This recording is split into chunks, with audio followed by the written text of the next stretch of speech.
સુરતમાં પહેલી વખત વેજીટેબલ ભજીયા. સાચું સાંભળ્યું, ઘણા બધા વેજીટેબલ્સથી બનેલા આ વેજીટેબલ ભજીયા ખાવા માટે આપણે આવી ગયા છીએ.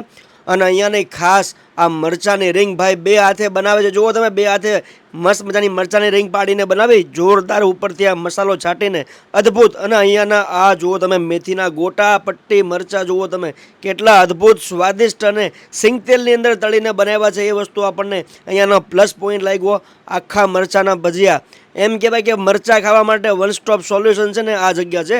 અને આ વણેલા ગાંઠિયા ઉપરથી હિંગ છાંટીને આપે છે, એટલે જોરદાર જગ્યા. ક્રિષ્ના ભજીયા એન્ડ ગાંઠિયા હાઉસમાં જો આટલા લોકો તો મજા લઈ રહ્યા છે.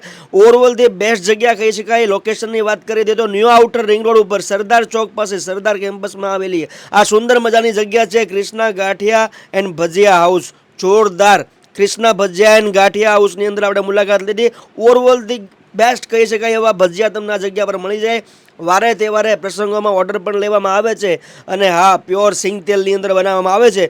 જોરદાર જગ્યા છે. મારો અનુભવ ખૂબ સારો રહ્યો. ઘણા બધા લોકો ઓલરેડી અહીંયા અલગ અલગ મરચાંના ભજીયા અને અલગ અલગ પટ્ટીના ભજીયા અને બધી જ વસ્તુઓ ટ્રાય કરી રહ્યા હતા. દરેક લોકોનો આપણે રિવ્યૂ લીધો ને દરેક લોકો એક સારો રિવ્યૂ આપ્યો કે ભાઈ ભજીયા ખાવા હોય તો આ જવાય એકડો એકડો, એવું બધા બોલતા હતા. ઓવરઓલ તે બેસ્ટ, ચોક્કસ જાવ.